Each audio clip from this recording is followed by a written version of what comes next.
Hello, good afternoon. Hi. Thank you for joining us, everybody. I'm live. It's 1 o'clock. I can never remember what the time is because I do these things at all different times of day. I should know because I've only just eaten lunch, which today was diet food, which is not so good. But it was a packet of those. Taste like cardboard. What do you call them? Rice cakes. That's the word. Yeah. And I'm joined today by Nathalie. Nathalie, what did you have for lunch, or have you not partaken of lunch I yet? actually haven't had any yet. I've just been having cups of tea, so I'll have something after. Right. Well, that's an important thing to do when you're Yeah. a vocalist, is have cups of tea. So Nathalie Miranda, we met each other on Twitter, which was great. I sort of followed you on there and really loved your voice. Wanted to get you on this program to talk about your music. Incidentally, just to let you know, and hopefully you'll be pleased by this comparison, but as soon as I put this out on LinkedIn, somebody said, "Wow, what a voice! Reminds me of Joss Stone." Is that a nice comparison? Yeah, definitely. It's the first time I've heard that, but that's great. I love Joss Stone, so thank you. Well, if you end up as big as Joss Stone, you certainly won't be complaining, would you? No. Although you may end up having to dress up as a sausage and the Masked Singer. Oh, was she in that? She won this year's Masked Singer. Oh, I don't watch it, so I don't know. But well, okay. There you go. Just to keep you in the nod, she won it dressed up as a sausage. Lovely. Which, but she had everybody fooled. So, quite exciting week for you. You were just tweeting about this morning that you've just managed to get a year's subscription with Ditto Music, which you explained to me is the platform that you use to kind of sort of promote your music. So tell me a little bit about that. When that all happened last night. Yeah, I mean, I've been using Ditto since I've been releasing music, so since 2017, and they're great distributors, and they just reached 100,000 followers on Instagram, which is epic.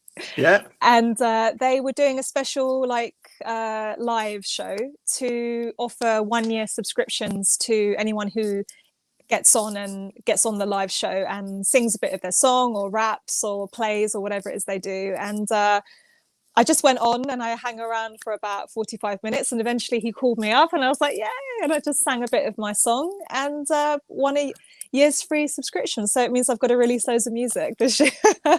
How does that feel, actually, sort of performing online to what is virtually a dead audience in a way, if you know what I mean? It's the same for people like myself if I'm doing these kind of programs, because you're kind of performing to, I'm talking to you, which helps.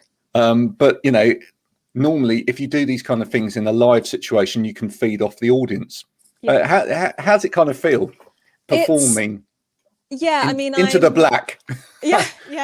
I'm a little bit more used to it now. I mean, when everything started happening last year and I went online, it was a bit weird because I'm so used to being on stage and having that energy from the audience and the band and stuff like that.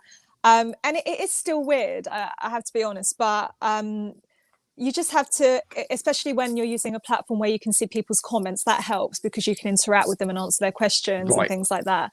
It is weird, but I just kind of close my eyes and focus and just imagine I'm on stage, and I'm lucky enough that my family that I live with that don't mind me staying up late and doing late night gigs and stuff like that online. So it's you don't get knocks from the next door neighbours. No. Turn that down in there. Excuse me, I'm trying to win a year's subscription. Oh, that's brilliant. And I was commenting just before we came on as well that what wonderful curtains you have. Thank you very much. Yeah, absolutely. I rock star lifestyle. Before you've even made it, fantastic. So I'm pleased about that. Now, in terms of music, you've transitioned a little bit, and certainly the new single Catch 22. Tell us a little bit about that, and where it's different from perhaps some of the other stuff that people can listen to of yours that's on Spotify, for example, the earlier stuff of like, you know, Bulletproof, Poltergeist, etc. How's it moved on as far as you're concerned? Yeah, so Catch-22 was my most recent release in September last year. So I started releasing in 2017, and I released an EP of Red Light, Bulletproof, and We Got It Right. They're very much more pop sounding in both production and vocal production as well. I wasn't really sure of where I wanted to go back then, so I just was writing songs and just releasing them. Poltergeist was released last year as well, early last year, and I just wanted a sort of a darker sound, maybe a little bit more electronic, but it's got R&B and influences in it as well. But Catch-22 was written during lockdown, and I wanted to write something sort of more based around what I'm inspired by, which is blues music, soul music, old school rock, you know, like 70s rock, that kind of sounds. And so we just went about and got inspired by different bands and different sounds, and created a sound that I feel really happy with. And when I sing it, I really just feel like it's sort of my sound. Yeah, so I was saying to you, so, yeah. the word that I used was punchy. I felt it had a real punchiness to it. And for me, it felt like, as a song, I can imagine you standing up on stage with a band in that song. Some of your other stuff, it feels more like and this is not decrying it at all, but it feels more like a studio type production and performance. This is beginning to feel more like towards how I would imagine you would want to be live. Yes. As a sound and a song. And I can just imagine you sort of like rocking out with a band to this. I would love that. I have yet to do that, obviously, because of what's going on in the world, but I would love that. Yeah. Well, you mentioned that you've, you know, played with a band before now. When you get a band together, is that always a different group of people, or have you got a group of friends that, you know, typically are your go-to in terms of musicians for a band? For my own music, I don't actually have a band. For my own, when I do my originals gigs, I usually have a friend who might play piano for me or guitar. But I have a function band, you know, like when we were allowed to gig, that was my full band, but it was just, you know, function work. But yeah, I mean, they're certainly great musicians. So if I do actually start a band, I'm sure they'd be up for it. mainly covers then. Yeah, for the function work, yeah. But okay. they're all like musicians in their own right, and they do their own thing. So yeah, that was quite cool. So what was your kind of, what's your go-to sort of covers song then? Just, you know, I know it's not where you want to go musically, but what's your go-to cover song? What would you go to there? Well, I mean, if we're talking about the covers band, it's whatever the client wants, kind of thing. But it? Right. Yeah, it depends on what the event is, really. So yeah. But personally, when I sing covers at my online gigs or whatever, I love to sing songs like by Tina Turner and like Etta James and Freddie Mercury, Queen, because Freddie's my idol. So wow, okay, yeah. Cool. I'm actually reading a Freddie Mercury book at the moment. So there you go. That's a little bit of synergy. What is it about Freddie then that makes him your absolute idol? It's just everything. I mean, my mum used to play Queen records when I was little, and I remember I was really young when he died, and I can still remember watching the TV, the news, and saying, "Oh my God!" Like, I didn't really understand it, but I knew who he was, and I knew it was the guy with the voice that I loved, and he had died, and I still remember that. And it's just everything. It's his performance, it's his stage presence, his voice, obviously, and I love the way he writes, and his attitude to life, which was, you know, just live your life to the fullest kind of thing. And I've read like all his biographies, and I feel it's a bit weird, but I kind of feel connected to him on a on a kind of personal level as well. He was very shy. A lot of people didn't realize that, and I'm like that as well. Like I get a little bit nervous around groups of people. When I'm on stage, I'm a totally different thing. But yeah, I just think he's amazing. Like, I went to Montreux in 2019, which I wanted to do all my life, and I sort of paid homage to him there. And yeah, I just love him. I mean, you'd be too young to remember Live Aid, the first time round, etc. Like, unfortunately, some of us can remember it vividly, you know. But I think anybody, you know, anybody that was watching that of a certain age at the time, when Queen stepped onto that stage, I know it's now been immortalized in Bohemian Rhapsody, the film, etc. But I just don't think, you know, some people watching that back would actually understand just how we all felt when Queen actually stole that whole state, that whole event on that day, you know. And I know people like, you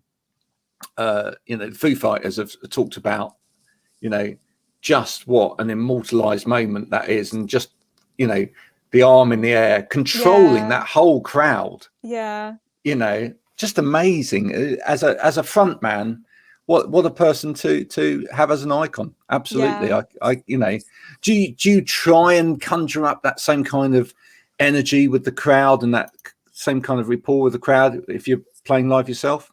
Yeah, I mean, obviously people don't know my songs as well as they would know Queen's songs, but like I do try and interact with the crowd. And Freddie used to do this thing with his foot, like when he was singing, he'd tap it quite continuously, and I didn't even know I was doing it. And then somebody was like, you know, this was years ago, someone was like, you know, you're doing this foot thing, and I was like, yeah. And they were like, you know, Freddie used to do that, and I was like, no. So it's probably just like hours of watching him, and it's kind of seeped into me a little bit. But I just love his energy, and I love the way he's just real, like on stage. There's no pretense, there's no, like, you know, he's just himself and he's just doing his thing. And yeah, I just he love is him. He really was larger than life. Yeah. In terms of your own music, how do you write your own music? Are you you know, an instrumentalist in any form? Do you play guitar, piano, etc., or do you build on computers mainly? How do you go about constructing your music? I do actually play the piano, but I'm not very confident in singing and playing the piano together. I'm classically trained. You can do one. Yeah, I can do one, but not the other. But okay. I'm lucky enough that my husband is a musician as well, and we write together. So Cool. I will come up with like a melody and lyrics, and he'll put together the production and the music, and he plays guitar and a whole load of other things. So together we kind of just make it work. Well, you found the right person there then. Yeah. That was lucky. Did you know all of that when you first met, or we met in a studio? So yeah, that's how. Right. Okay. So that was part of the attraction. Then, was it's not the reason you got married. You know, oh, this will be a good partnership. But it certainly helps along the way. Yeah, no, that's fantastic. And when did you first start writing? When did you first start, or when did you first realize you had this voice?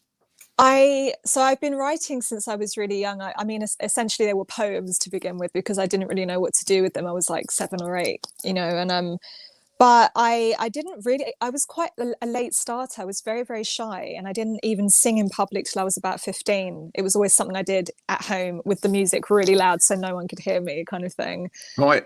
And I went on holiday one year when I was 15, and I just thought, you know what, got to do it. I'm going to do karaoke. I'm going to get up and sing. This is going to be the moment that like changes my life, kind of thing. And I did it, and everyone was really shocked. Like my whole family was like, you sing? You know what I mean? And yeah, so that kind of gave me the kind of impetus to continue doing it. But I didn't discover my sounds, if you want to call it that, till I was about in my sort of mid-20s, or maybe early 20s. I never had really any voice lessons, so to speak. I had a few. I was just doing what I thought was right, and listening to my favorite artists and trying to sort of learn from them. But I was very much a late starter in that respect. But now I feel like I've found what is natural to me, and you know, I'm able to use it in different ways. And yeah, so yeah. I mean, you mentioned some classic artists like Tina Turner there, but was there any particular artist in terms of sort of tonality of you felt came towards your own voice that you sort of picked up on, that went, I'm going to learn from them in terms of the way they do things, inflection, tone, etc.? Was there anyone in particular? Do you know what? Not really. No, Yeah, a lot of people say to me, because I have a kind of I have a kind of low range, and people assume I'm a low singer, but then they realize like I have a bigger range. But they say to me, "You sound like Cher," and it's the first thing I hear from Right. most people, which is a massive compliment. I love Cher, but you know, that's not something I did on purpose. It's just the way that I think it's sort of soaking up the music that I've loved over the years, which is so many different genres, and it's kind of developed into something which is, you know, pretty specific to me. Yeah. So yeah, but I'm Well, you inspired mentioned the by so many. 1970s and sort of singers of that, you know, from that kind of era, Yeah. etc. And obviously, you know, Freddie Mercury spans that kind of era. What were there any female rock vocalists or vocalists from that era that you kind of picked up on? Yeah, I mean, well, Tina Turner is definitely up there. Yeah. People like Stevie Nicks, Right. Cool. yeah, just big singers like that that just really made an impact. And Kate Bush, I mean, I don't sound anything like Kate Bush, but she's No. phenomenal. I love her. Yeah, and Heart, Cher as people like well. that. I love Heart. Yes. There you go. Yeah. New Heart might be in there somewhere. I mean, those are big voices, right? Yeah. Yeah. And you're quite loud, are you, as a I, singer? I can be quite loud. Yeah. Yeah. I just, it just depends on what the song is, and, you know, yeah. I can be That's gentle as well. that's good. So where does it go next for you? Where does it transcend to? So I mean, because actually this last release was a little while back, Yeah. and I presume you've been continuing to work on new stuff.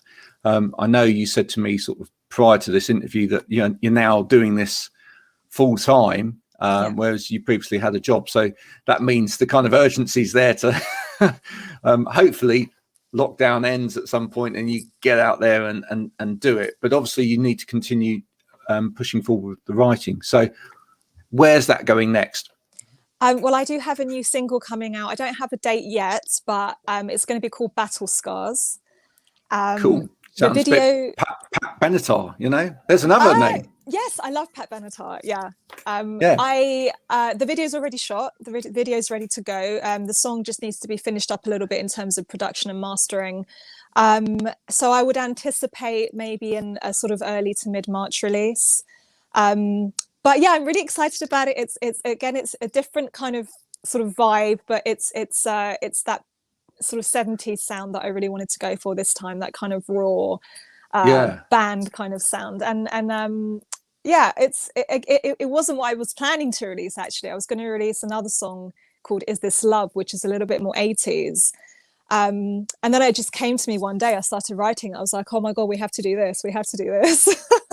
So if you eventually get around to producing a complete piece of work, a whole album, is that the kind of feel you think you'll go for? You'll go for more of a sort of, something that would sound great on vinyl with a few crackles in the background? Oh yes, I'd love that. I would love to have an album on vinyl. Yeah, I love that. I just like, I mean, this is not to sort of put down, pop music or anything other than band music or raw music, but I just love that feeling of just, sort of anything goes kind of thing. To have it not so sort of so precise. Yeah. Just, I mean, obviously everything is worked out in the studio, all the harmonies and everything's are worked out, but I just love that. I just love the old school sound, the old blues artists, the old soul artists, where it was just raw emotion. And that's what kind of really inspires me. Well, it's interesting when I mix my interviews between people that are just at the start of their career, but also, some people that have been successful for many, many, many years, etc. And it's interesting if you listen to some of the musicians that are perhaps more experienced, etc. I mean, I think the one thing that they really kind of try and relax into over the years is allowing mistakes and allowing, getting away from it necessarily being quite so polished and quite so, because that's what it's the authenticity of it. That's the great word. Yeah, authenticity. Yeah.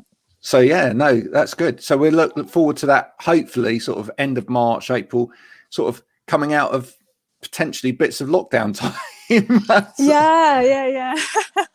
Who knows? Because none of us do at the moment. That's brilliant. No. And I mean, in terms of, and you've said about Freddie as a hero, but in terms of sort of other contemporaries as of now, if you could choose your band of choice or collaborators of choice to come in and play on an album with you, who would you pick? Oh, I have to be honest, I'm not really up on sort of modern bands or anything. Well, go for old ones then. Oh wow. I mean, I don't know. I'd love Brian May and Roger Taylor to play for me. Right. But I mean, dream collaboration in terms of another vocalist, Christina Aguilera for sure. I absolutely love her. I love everything she's about. Yeah, that's just the first name that comes to mind. Bon Jovi as well. Oh yeah, I'd love Bon Jovi to play for me. The whole There's band. a duet. Yeah. Oh, yeah, but what a duet. Yeah. Well, you know, we could tout for that, couldn't we? Oh yeah.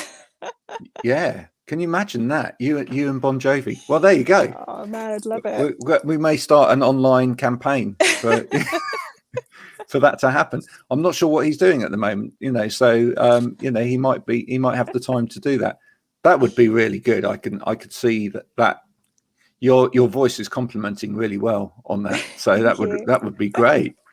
Oh, and in terms of where this all started with you, I mean, you mentioned, you know, listening to all of this sort of 70s music, etc. I mean, was that your parents' influence on you, or was this friends? Because obviously, you know, you're obviously of a generation where I don't suppose many of your friends were listening to sort of 70s music. So where did that influence come from? Yeah, I mean, as I say, my mum had a massive sort of record collection when I was little. So she'd play anything ranging from like we're Greek, so Greek music to like Culture Club, Queen, Madonna, a whole load of things. Yeah. So I guess that kind of, you know, showed me a different era and things that I might not necessarily have known sort of growing up. But I think as I did get older, I just found that, yeah, I mean, I did like the pop music that was around when I was growing up to a certain extent, but I was always more drawn to the earlier stuff. I have no idea why, but it just called to me and spoke to me in a certain way. And yeah, I do know of current artists now. Obviously, I have to keep up to date with what's going on, but I will always, for inspiration, go back to those old albums for sure. It's interesting that you've got the sort of Greek in you, as it were, you know, the Greek culture. So are you bilingual at all? I am. You are? Yeah. Fantastic. Yeah. So maybe in years to come, we'll see you do a kind of Shakira, but with the kind of Greek culture and language. How about that? You know, she's done quite a lot of her albums, you know, she's done as sort of either bilingual or Spanish as well. Yeah.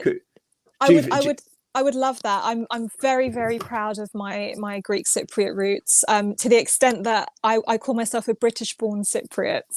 Yeah. I'm so proud of them. I have Cypriot nationality as well, and I love Greek music. It's so passionate. It's like it's always about love and heartache and something just going wrong, you know. So very tragic. It's very tragic. It's very Greek tragedy. Dramatic. Yeah. I would love that. I would love to write some Greek songs or collaborate with Greek artists. I'm totally up for that. 100%. That sounds absolutely fantastic. Well, listen, it's been an absolute joy talking to you today. I hope you've enjoyed it and it hasn't been too painful. No. So with new single to look out for. In the meantime, people can buy your music where? So you can get all my music on everywhere, basically. Spotify, Apple Music, Google Play, Amazon, everywhere. And it's there's no physical copies of them. It's all online at the moment. So, but buy some, folks. Don't just download it. Yeah, actually buy some as well. And I saw on your site as well there was some merch there as well. You have some kind of clothing line. Do you just want to tell me quickly about that? Sure, yeah. On my website, nataliemiranda.com, there's a bit for store, a merch store.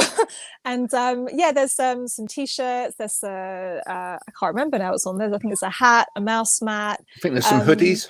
Hoodies, yeah, that's it. It's Yeah. Catch 22 merchandise, but you know, it's still out there. So if you like it, send me your order. Yeah, absolutely. It's another way to support an artist that's starting out in terms of their music. It gives you something physically as well. So even if you're not a downloader of music, you know, don't, you know, carry on, listen to it on Spotify, but, you know, buy a hoodie. Yes. Okay. Keeps you warm. It keeps you warm, and it reminds you to listen to the song again. Yeah. Thank you so much for joining me. We'll meet back sometime later on down the road, Yes, when I'd love to. you know, more music has happened, Yeah. and we'll catch up and find out a bit more about you then. But for now, thank you very much, Nathalie, for joining me today. And this will be available for all of those that want to know on Spotify. Looking forward to seeing that vinyl on the website. Look at that. We've had someone saying, I've just seen that. Thank you, Dave. On the website.